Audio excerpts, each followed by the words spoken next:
The American Southwest is a landscape carved by time and silence. To the casual traveler, the high deserts of Utah and New Mexico are monuments of natural beauty, vast expanses of red rock, towering mesas, and ancient canyons that sleep under a burning sun. But when the sun dips below the horizon, the desert changes. The silence ceases to be peaceful. It becomes oppressive. For centuries, the indigenous peoples of these lands, specifically the Navajo, have shared this rugged terrain with a secret so dark, so deeply feared, that traditional law forbids it from ever being spoken aloud to outsiders. To understand the entity known to the modern world as the Skinwalker, one must first dismantle the Hollywood myths of simple monsters and wolves. In the true tradition of the creature is known as the Yee Naaldlooshii, which translates literally to, with it, he goes on all fours. It is not an animal. It is a human being. Specifically, it is a former medicine man, or witch who has made the ultimate spiritual transgression. To acquire the terrifying power of shifting their physical shape into that of a beast,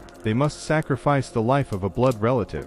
It is a contract sealed in the absolute destruction of their own humanity. Once the ritual is complete, the witch gains the ability to wear the skin of an animal, most commonly a wolf, a coyote, or a cougar, and inherit its speed, its senses, and its lethal grace. But the transformation is never perfect. The eyes of a skinwalker, even in animal form, remain terrifyingly human, glowing with a hollow, unnatural luminescence when caught in the beam of a flashlight. They wander the periphery of isolated ranches and desert highways, fueled by a corrupted malice. They do not hunt for sustenance. They hunt to inflict sickness, to manipulate minds, and to feed on the raw, unadulterated terror of those who cross their path. For generations, this remained an internal tribal matter, a shadow talked about only in whispers inside family hogans, away from the ears of the white settlers. But as modern roads began to cut through the sacred lands, and ranches began to fence off the wilderness, the boundary between the ancient taboo and the modern world began to blur. Travelers started witnessing things on the long, unlit desert highways that defied the laws of biology, creatures keeping pace with cars traveling at 60 miles per hour. And as the reports grew, the world realized that some taboos cannot be contained by borders. The ledger was open in the desert,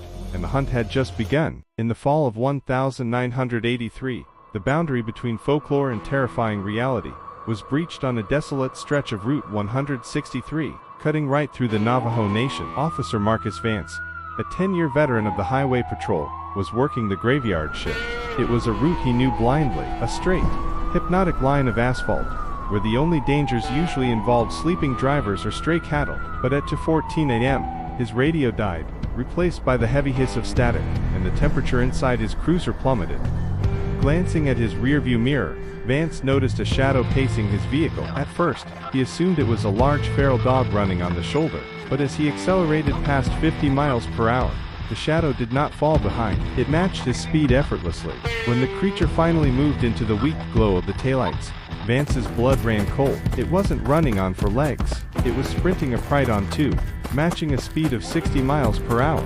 The entity was draped in a rotting coyote hide, but the limbs underneath were pale, hairless, and impossibly long. The absolute horror of the Skinwalker is not just its physical form, but its intent. The creature turned its head and locked eyes with the officer. Underneath the hollowed-out skull of the coyote, Vance saw the distinct features of a deeply wrinkled human face. The entity wasn't struggling to keep up, it was mocking him. According to Dine tradition, a skinwalker feeds on the fear of its victim. By locking eyes, it attempts to dominate the mind, injecting a paralyzing dread that leaves the prey defenseless. In a panic, Vance swerved, slamming the brakes and skidding into the sandy shoulder. The cruiser spun in a cloud of thick, red dust. When the dirt finally settled, the highway was entirely empty. His headlights illuminated nothing but the barren sagebrush. There was no creature. There were no tracks leading away, just the overwhelming smell of wet dog and burning ozone. Vance survived, but he never drove the graveyard shift through the reservation again. And though he wrote the incident off as fatigue and shadows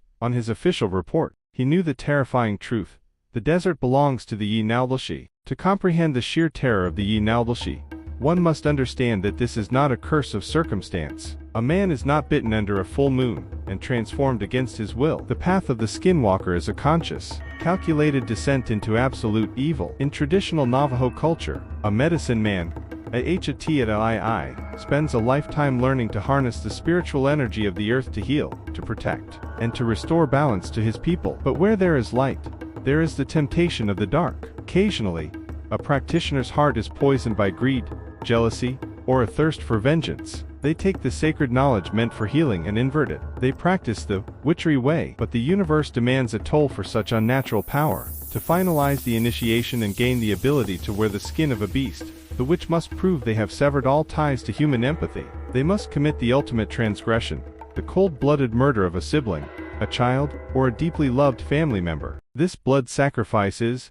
what shatters their humanity. The moment the life leaves their loved one, the witch's soul is irrevocably corrupted.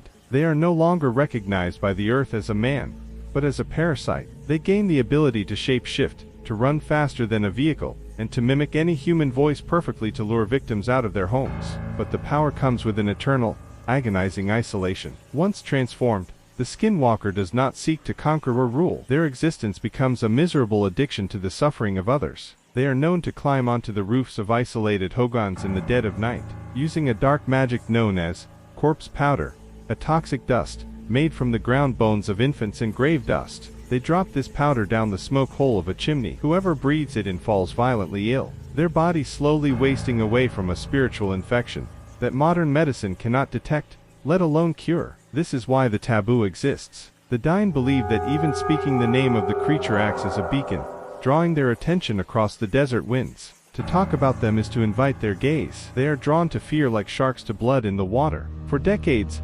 anthropological researchers who visited the reservations found absolute silence when pressing the elders for details. The elders knew that the Skinwalker is not a myth to be recorded in a textbook. It is an active, predatory force, a force that has traded its soul for the skin of a beast, doomed to wander the painted desert forever, hunting the very people it was born to protect. The taboo of the Yee Naaldlooshii might have remained confined to the oral histories of the Navajo, an isolated nightmare whispered only around the fires of the Southwest. But in the mid-1990s, the legend violently bled into the modern, scientific world. The epicenter of this collision occurred in the remote Uinta Basin of Utah, on a 512-acre property that would become globally infamous as Skinwalker Ranch. Here, the ancient curse met modern surveillance. It wasn't just shape-shifting figures haunting the perimeter anymore. The ranch became a nexus for the impossible, acting as a magnet for high strangeness. Ranchers found their cattle surgically mutilated overnight, without a single drop of blood left in the dirt. Massive, bulletproof wolf-like creatures were reported attacking livestock, completely ignoring point-blank rifle fire before vanishing into the brush. Disembodied voices spoke from the sky, and strange magnetic anomalies paralyzed those who dared to step foot on the soil. The phenomena were so concentrated and aggressive that they eventually attracted the attention of the United States Pentagon. Billionaires and government scientists poured millions of dollars into uncovering the truth behind the basin. They wired the ranch with state-of-the-art night vision cameras, magnetic sensors, and military-grade radar. Yet, the entity, whatever it truly is, seemed to possess a trickster intelligence that mocked their efforts. Equipment would inexplicably melt, cameras would shut down seconds before an anomaly appeared, and the investigators themselves reported suffering from severe psychological trauma. It was as if the land itself was alive, actively guarding a secret much older than the concept of modern science. Perhaps the Navajo elders were right all along. Some questions are not meant to be answered, and some shadows are better left unexamined. The modern world relies on logic, on the belief that everything can be quantified and destroyed. But the Skinwalker is not a problem to be solved, it is a consequence of humanity's darkest impulses.